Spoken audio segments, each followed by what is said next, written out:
ዲያቆን ሄኖክ ኃይሌ ማስፈራሪያ ደረሰው። የተበላበት ፖለቲካ እና አዶናይ ብርሃኔ እኮ ሰግጥ ጥቁር መልበስ ለምን አይፈቀድልንም? አሁን ጥቁር ለብሰው ቢመጡ እርግጠኛ ነኝ ፖሊስ ይይዛቸዋል። ነጩን ከፈቀደ ጥቁሩ ለምን ይከለክላል? የዘመድኩን ጩኸት አደባባይ ላይ ምስራቅ አሩሲ ላይ ተሸክሞ ሄዶ ያጽናኗ፣ ሄዶ ይጠይቋ። ወንድቆ ወለጋ ይሄዷ፣ እዛ ያጽናኗ። ኪነጥበብ በተደረገለት ነገር እጅግ አርጋ ውድና ክቡራት ቤተሰቦቻችን ኦርቶዶክሳውያን እንዴት አላችሁ? እንዴት ቆያችሁ? እንዴት ሰነበታችሁ? በዛሬ መረጃዎቻችን በስፋት የምንቃኛቸው የምንመለከታቸው ጉዳዮች ናቸው። መረጃው ለመላው ዓለም እንዲዳረስ ጉልበት እንዲኖረው ከናንተ የሚጠበቀውን ነገር እንድታደርጉ የሻትን በቀጥታ ወደ ቪዲዮቹ ነው የማመራው። ሰላም ጤና ይስጥልን። እንዴት አላችሁ? ታላቅ የሆነ የምስራች ሐዋሳና በሐዋሳ ዙሪያ ሌላም ቦታ ያላችሁ ለእናንተ እነሆም ሰርጋችሁን ቤት ለማድረግ አሰባችሁ። ምናልባት ሰርግ ሲመጣ ብዙ ጭንቀቶች ይመጣሉ። የምግቡ ጉዳይ አሳሳቢ ነው። ስለ አዳራሹ ጭንቀቱ የሚያቆም አይደለም። የምግቡ ጉዳይ ብቻ ሳይሆን የዲኮሩ ጉዳይ፣ የካሜራ ሁኔታ ከሽምግልና ጀምሮ እስከ መልስ ያለውን እንዴት አደርጋለሁ? መኪናውንስ ምን ሊሆን ይችላል? እኛ አሰናርተን እናቀርብላችኋለን። ምክንያቱም ያሮስ ኤቨንቶች ነን። ሰላም ጤና ይስጥልን ውድና ክቡራት ቤተሰቦቻችን ኦርቶዶክሳውያን፣ ይህ ያሮስ ነው። በያሮስ እንግዲህ መረጃችን የተለያዩ ጉዳዮችን ቃኛለን፣ እንመለከታለን። ሰፋ ያሉ ሀሳቦችን የምናነሳ ነው የሚሆነው። መረጃው ጉልበት እንዲኖረው ላይክ በማድረግ ሼር በማድረግ ትብብርና አጋርነታችሁን በማሳየት ከጎናችን ቁሙ እያልኩኝ በቀጥታ ወደ መረጃዎቻችን እናመራለን። በቅድሚያ እንግዲህ በአንድ ወቅት ዲያቆን ሄኖክ ስለ አርሲ ኦርቶዶክሳውያን የተናገረውን ላስደምጥ። ሰሞኑን እዚህ ምስራቅ አርሲ ላይ የታረዱ ወንድሞቻችን ካህናት፣ ከዛ በፊት ሀገራችን ጅማ ላይ፣ ሻሸመኔ ላይ ወደ ኋላ ከሄድን እዛ ሊቢያ በረሃ ላይ ትዝ አይላችሁ?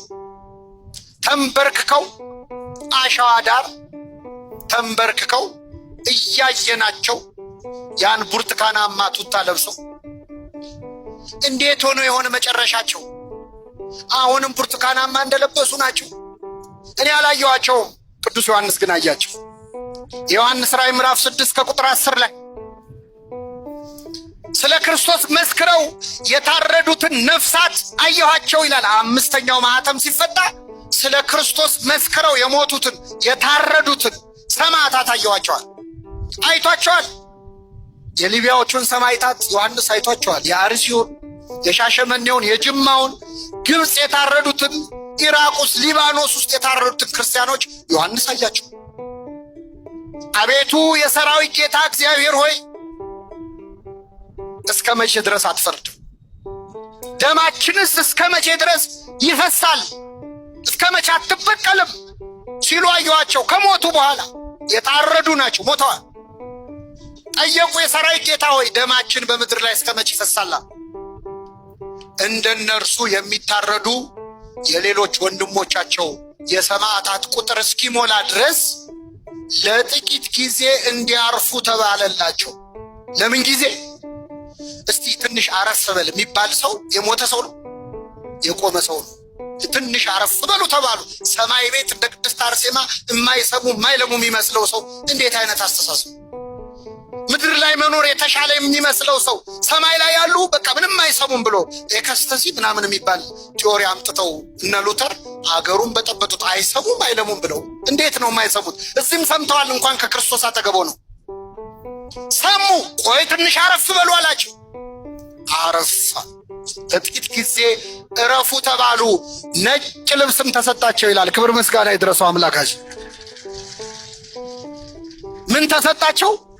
እስቲ ነጭ ልብስም በሉ ተሰጣቸው። ለነማ? ለሰማዕታቱ። ምንድነው አሁን ሰሞኑን የሞቱ ወንድሞቻችን እህቶቻችን ምን ለብሰዋል? ምን ተሰጣቸው? ነጭ ልብስ ተሰጣቸው። የሊቢያዎቹ ሰማዕታት ነጭ ልብስ ተሰጣቸው። ቤተ ክርስቲያን ነጭ የምትለብሰው ለዚህ ነው። በነገራችን ላይ ሰማዕታት በሰማይ ምንድነው የለበሱት? ነጭ ልብስ መላእክትን መስለዋል። ቅድስት አርሴማ አሁን ቆማ እስከ መቼ ድረስ አትፈርድም እያለች ነው ስለኛ። እስከ መቼ ደማቸው ይፈሳል? እስከ መቼ መከራ ያያሉ? እባክህ ፍረድ፣ ተበቀል እያሉ እነ ቅድስት አርሴማ እነ ቅዱስ ጊዮርጊስ እየለመኑ ነው። ቆይ ትንሽ ረፉ ተብለው ነው። ገና የሚቀር ሰማዕት አለ፣ ክብር የሚያገኝ አክሊል የሚደፋ ብዙ አለና ትንሽ ቆዩ ተብለው ነጭ ለብሰው ስለኛ እየጸለዩ ነው። ቅዱሳን ስለኛ ያማልዳሉ። ስለኛ ሲያማልዱ ይናፍቁናል።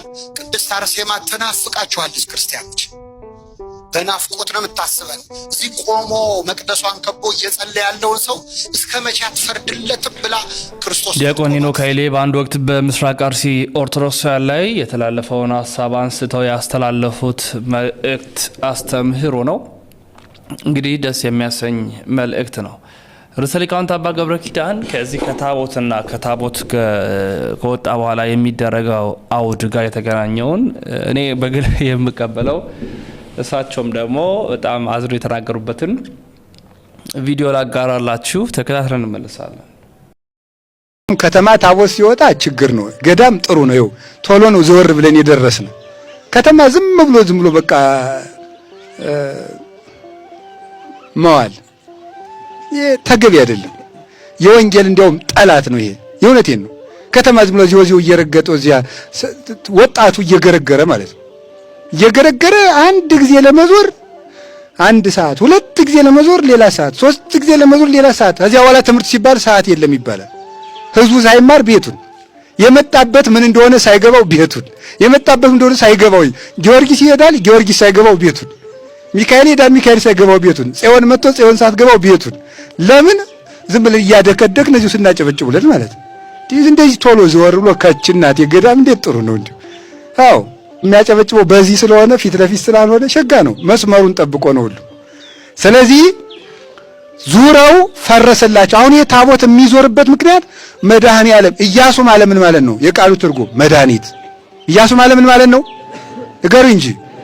ኢየሱስ ማለት እሳ ኢያሱ ታቦቱን አዙሮ የነሱን ግንብ እንዳፈረሰ ጌታችን ኢየሱስ ክርስቶስ ሆይ እንደዚህ ታቦቱን ይዘን ዙረን ስንለምን የኃጢአታችን ግንብ አፍርስልን ብለን የምንዞረው።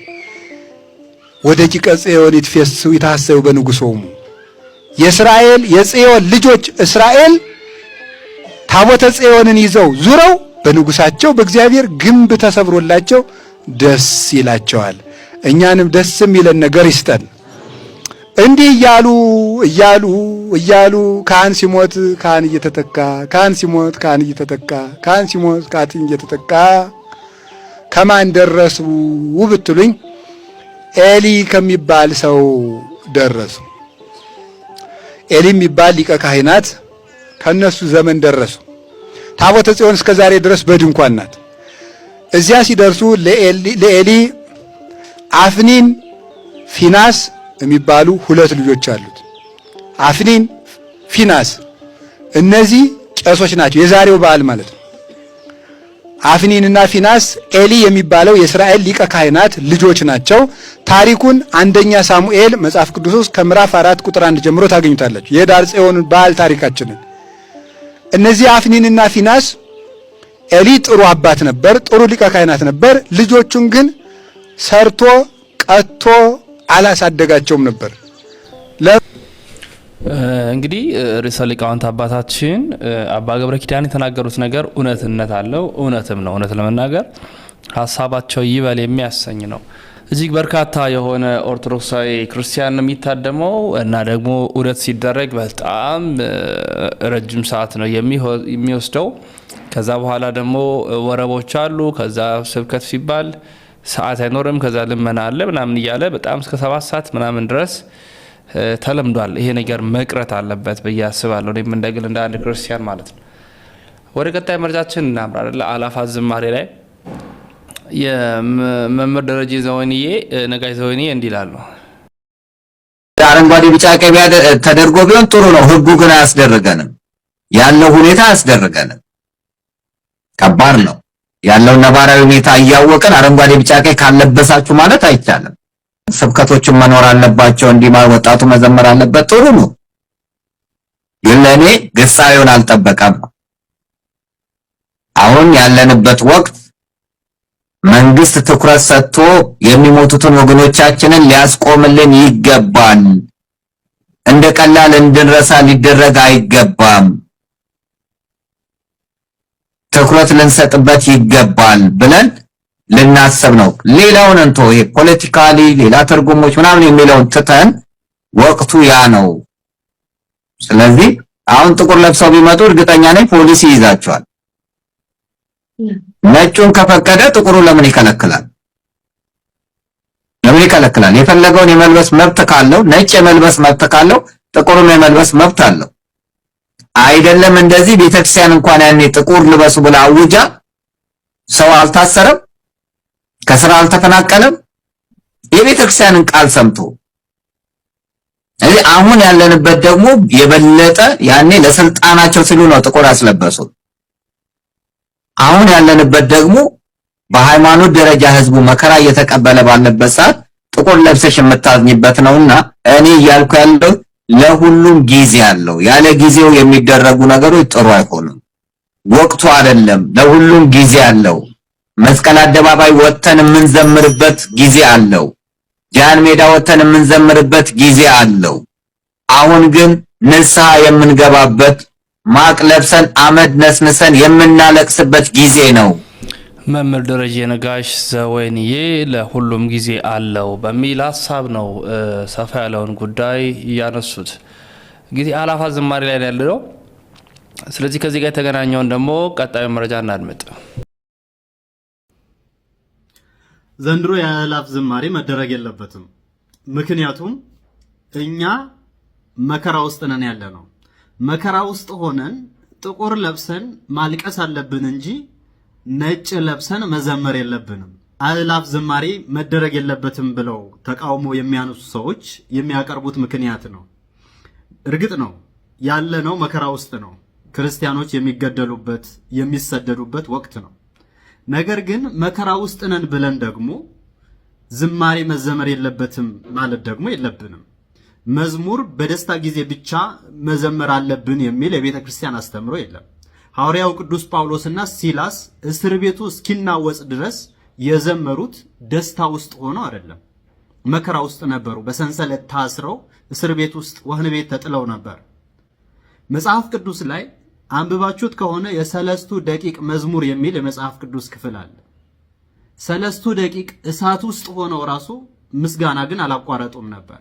ኢዮብ በዛ ሁሉ መከራ ውስጥ ሆነው እንኳን 10 ልጆች በአንድ ቀን ሞተውበት እግዚአብሔር ሰጠ፣ እግዚአብሔር ነሳ፣ የእግዚአብሔር ስም የተመሰገነ ይሁን ብሎ አይደል እንዲያመሰገነው።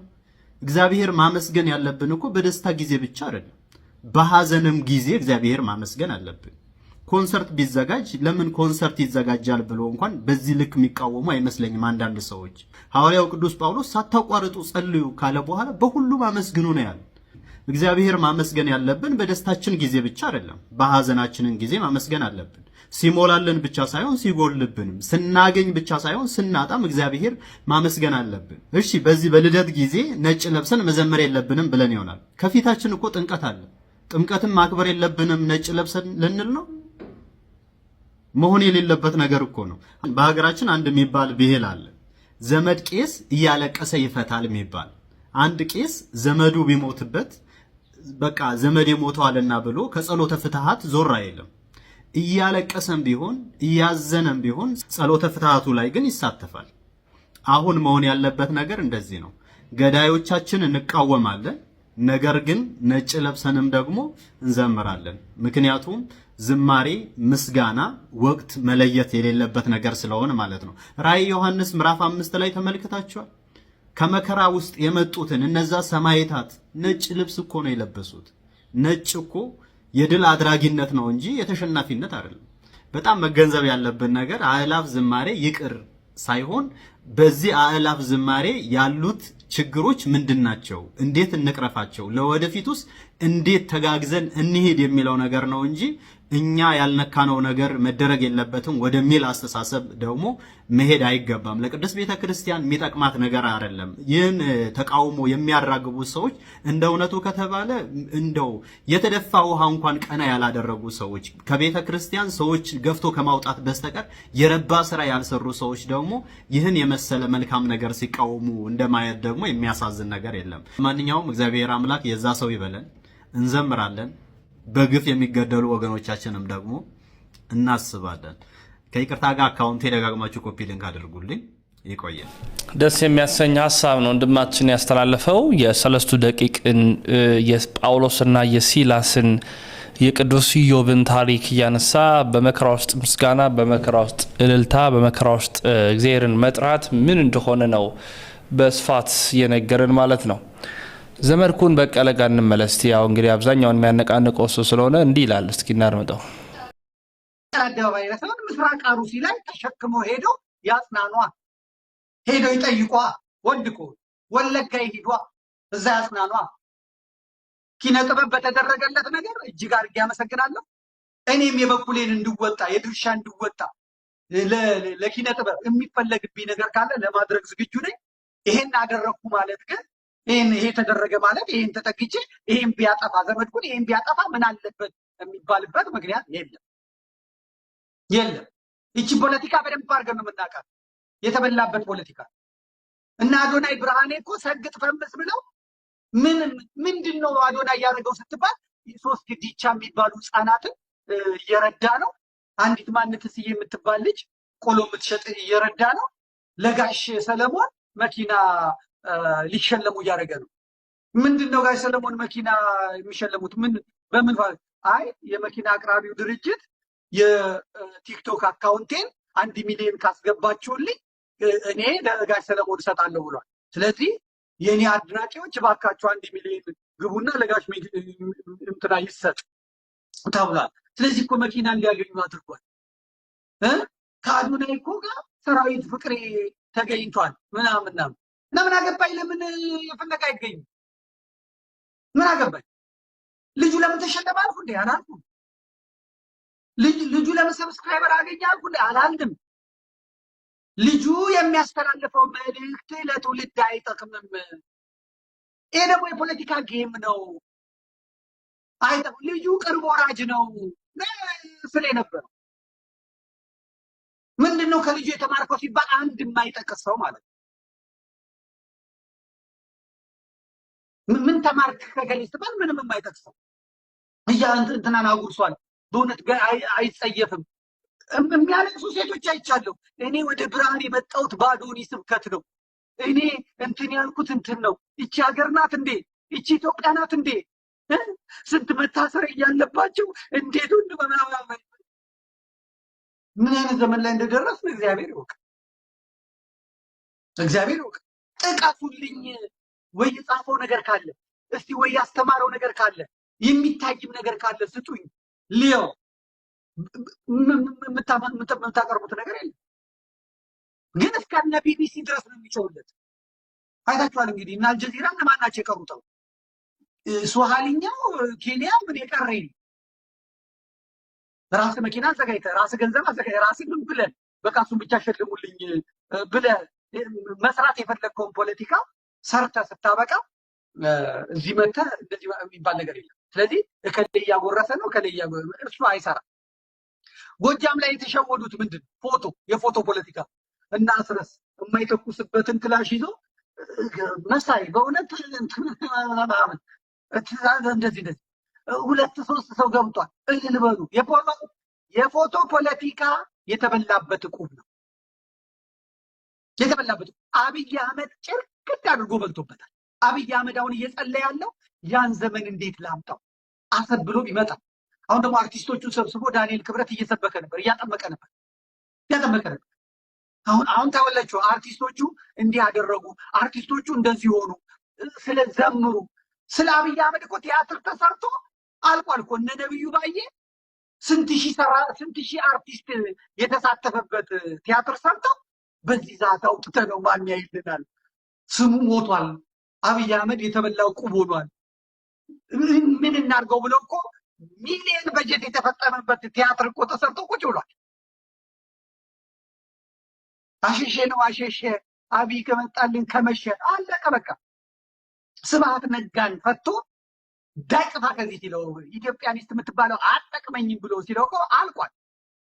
አብይ አህመድ እኮ ኢትዮጵያኒስቶቹን ይዞ ያን ከሰራ በኋላ እኮ ኢትዮጵያኒስቶቹን እግርህን ላስ ብለው ሲሉ አሁን አይኑን በጨው ታጥቦ መጥቶ ብሔር ብሔረሰብ አይባልም ብሔር ነው የሚባለው አንድ ሀገር ነው ብሎ ራሱ መግለጫ የሰጠ አብይ አህመድ ኢትዮጵያዊነት አማኝ በየነ እናንዳርጋቸው ጽጌ ሌሎቹም እግርህን ብላ ጥፋ ከዚህ ብለውት ሲሄድ ያው ባለፈው 40 ምንጭ ዘንድሮ ደግሞ ከምባታ ሄዶ ያው ጴንጤዎቹ የበዙበት ቦታ ላይ ሄዶ ያለውን ሰምታችኋል።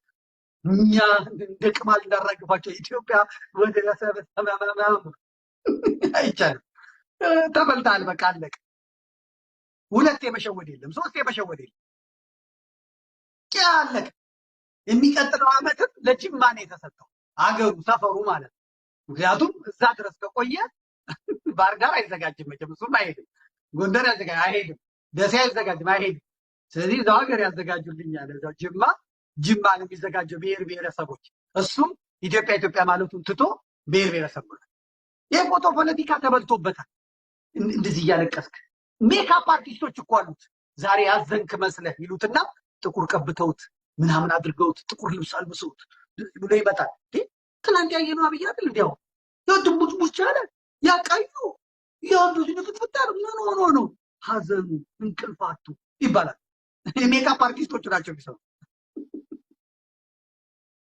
የሰይፉ ፋንታውን ወንድም ፀጉር እያስተካከል በዚህ እዚች ጋር ፂም ትቀራለች እዚች ጋር ምናምን እያለ ይቅርታ ሚስጥር አወጣው እና ብቻ ተሰርቶበት ተደክሞ 4 ሰዓት። የተወዳችሁ ቤተሰቦቻችን የዛሬ መረጃዎቻችን ይህን ይመስላሉ። በሌሎች መረጃዎች እንመለሳለን። ተሰናበትን። ሰናይ ቆይታ ይሁንላችሁ።